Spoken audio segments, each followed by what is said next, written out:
Hello everyone. मेरी आज की वीडियो लैंडलॉर्ड और टेनेंट लॉ के मतलब है। अगर आप लैंडलॉर्ड हैं यानी मालिक के मकान हैं या आप टेनेंट हैं, किरायादार हैं, तो आपने मेरी इस वीडियो को गौर से देखना है ताकि आप जान सकें कि आइंदा आने वाले लैंडलॉर्ड और टेनेंट लॉ में कौन सी तब्दीलियां आ रही हैं और आपने अपने आप को इन तब्दीलियों के लिए कैसे तैयार करना है। आज की वीडियो में मैं आपको बताऊंगी कंपेयर करते हुए जो कि करंट लॉ है, जो कि एज अ लैंडलॉर्ड और टेनेंट आप जानते हैं, और जो आने वाले अपकमिंग लॉ हैं कंपेयर करते हुए कि इसमें कौन सी तब्दीलियां कैसे आने वाली हैं। सबसे पहले तो ये कि एज अ मालिक के मकान, एज अ लैंडलॉर्ड आपको ये पता होना चाहिए कि आपकी क्या ऑब्लिगेशंस हैं, जो कि बहुत इंपॉर्टेंट है जानना आपके लिए और टेनेंट के लिए भी कि उसकी क्या राइट्स हैं और उसके क्या ऑब्लिगेशंस हैं। Section 21 notice. As a landlord और टेनेंट आप जानते होंगे कि सेक्शन 21 नोटिस उस वक्त देते हैं लैंडलॉर्ड जब उन्होंने अपनी प्रॉपर्टी को एविक्ट करवाना होता है। इसके लिए कोई फॉल्ट का होना या कोई प्रॉब्लम का होना ज़रूरी नहीं है। नए आने वाले लॉ के मुताबिक लैंडलॉर्ड सेक्शन 21 का नोटिस नहीं सर्व कर सकेगा जब तक वो ये साबित ना कर सके कि किस रीज़न की वजह से उसको प्रॉपर्टी को एविक्ट करवाना है, यानी उसने प्रॉपर्टी को खाली करवाना है। उन रीजंस में, उन ग्राउंड्स में जो भी नए आने वाले लॉ में होंगी, उनमें से ये भी हो सकता है कि उसको प्रॉपर्टी को सेल करना है या प्रॉपर्टी में कोई रेंटर्स हैं, उसके बाद वो नोटिस दे सकेगा। अदरवाइज वो टेनेंट को एविक्शन का नोटिस नहीं दे सकेगा। Fix term tenancy. अभी लॉ के मुताबिक जब आप एज अ टेनेंट कोई प्रॉपर्टी को ऑक्यूपाई करते हैं तो आप 6 मंथ या 12 मंथ, यानी उसके बाद रोल अप आपका पीरियड होता है कि आप प्रॉपर्टी को ऑक्यूपाई कर सकते हैं प्रॉपर्टी के जो भी आपका रेंट एग्रीमेंट है उसकी टर्म्स के मुताबिक। लेकिन नए आने वाले लॉ के मुताबिक किसी वक्त भी टेनेंट 2 मंथ का एडवांस नोटिस दे के प्रॉपर्टी को हाली कर सकता है, प्रॉपर्टी छोड़ के जा सकता है। Rent increase. लैंडलॉर्ड पाबंद होगा कि वो अपने रेंट को जो आपके एरिया के मुताबिक उससे ज़्यादा इंक्रीज नहीं कर सकता, और वो 12 मंथ में सिर्फ एक दफ़ा अपने रेंट को इंक्रीज कर सकता। Dispute resolution.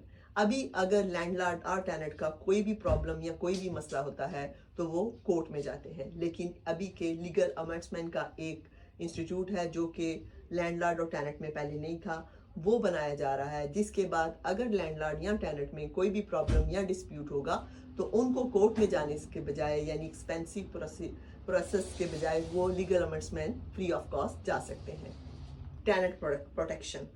जैसा कि मैंने आपको पहले बताया कि अभी करंट लॉ के मुताबिक लैंडलॉर्ड विदाउट एनी फॉल्ट के जब फिक्स टर्म एग्रीमेंट एंड होता है तो उसके ऊपर आपको 1 मंथ का नोटिस देकर तो आपसे प्रॉपर्टी एविक्ट करवा सकता है। लेकिन अभी नए आने वाले लॉ के मुताबिक टेनेंट को एविक्शन नहीं के लिए नोटिस नहीं दिया जा सकेगा, और मिनिमम जो टर्म्स है वो 12 मंथ, और उसके बाद अगर टेनेंट प्रॉपर्टी छोड़ के जाना चाहे अपनी मर्जी से, या उसको लैंडलॉर्ड विदाउट ग्राउंड सर्व किए कि कौन से ग्राउंड्स की वजह से सेल ऑफ द प्रॉपर्टी या कोई भी स्पेसिफिक ग्राउंड्स हैं जो कि लॉ में डिफाइन किए जाएंगे, उसके बगैर एविक्ट नहीं करवा सकेगा। डिस्क्रिमिनेशन।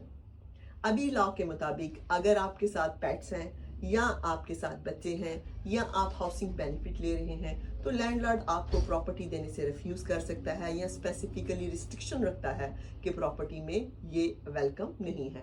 अभी न्यू लॉ के मुताबिक जो कि आने वाला है इम्प्लीमेंटेशन के बाद, लैंडलॉर्ड इन ग्राउंड्स के ऊपर आपकी एप्लीकेशन को रिफ्यूज नहीं कर सकेगा। Rent bidding. अभी जो करंट लॉ है उसके मुताबिक जो सबसे बड़ा मसला आ रहा है वो ये है कि रेंट बिडिंग। आपने कोई प्रॉपर्टी एज अ टेनेंट लेनी है तो आप स्टेट एजेंट के पास जाते हैं तो वहाँ पर एक मिनिमम रेंट रिक्वायरमेंट बताई जाती है। उसके बाद आप प्रॉपर्टी देखते हैं या ओपन हाउस में प्रॉपर्टी को दिखाया जाता है और फिर रेंट की बिडिंग की जाती है, जैसे कि ऑक्शन हाउस में की जाती है। उसके बाद जिसका मैक्सिमम रेंट होता है उसको प्रॉपर्टी दे दी जाती है। अभी ये वाली रेंट बिडिंग खत्म होगी, फिक्स रेंट होगा, और वो भी जो भी आपके इलाका में, जिस इलाके में आप प्रॉपर्टी रेंट आउट कर रहे हैं उसके मार्केट वैल्यू के मुताबिक आपका रेंट होगा, और कोई भी हिडन रेंट आपको ऑफर नहीं किया जाएगा, ना ही बिडिंग की जाएगी। Minimum standards. अभी जो प्रॉब्लम देखने में आ रही है कि कोई भी जो प्राइवेट हाउस हैं उनमें कोई मिनिमम स्टैंडर्ड नहीं होता कि प्रॉपर्टी जब आप रेंट आउट करने जा रहे हैं उसमें कौन से रिपेयर्स इशू हैं, क्या चीज़ ब्रोकन है, क्या प्रोवाइड करना चाहिए, और कौन से सर्टिफिकेट्स नहीं है। अभी न्यू लॉ के मुताबिक एक प्रॉपर लॉ इम्प्लीमेंट होने जा रहा है जिसके मुताबिक जो भी प्राइवेट लैंडलॉर्ड भी किसी प्रॉपर्टी को टेनेंसी एग्रीमेंट के अंडर देगा तो उसको एक मिनिमम रिक्वायरमेंट को पूरा करना होगा। एक जो और इम्पॉर्टेंट बात है कि एक न्यू डेटाबेस बनाया जाएगा जहां पर अगर आपको अपनी प्रॉपर्टी रेंट आउट करनी होगी एज अ लैंडलॉर्ड तमाम रिक्वायरमेंट पूरे करते हुए, यानी कि उसके लिए जो उनसे सर्टिफिकेट चाहिए, इलेक्ट्रिसिटी सर्टिफिकेट या जो भी रिक्वायरमेंट्स होंगी, उसके बाद आप अपने आप को लैंडलॉर्ड रजिस्टर्ड करेंगे, तभी आप काबिल होंगे कि आप प्रॉपर्टी को रेंट आउट किया जा सके।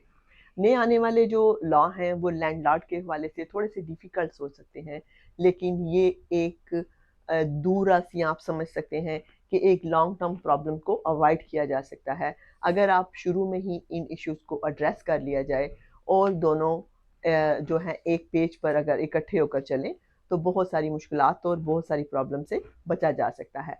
लेकिन टेनेंट्स के लिए खुशखबरी है कि आपको अब कोई भी landlord without any reason refuse नहीं कर सकेगा। Thank you.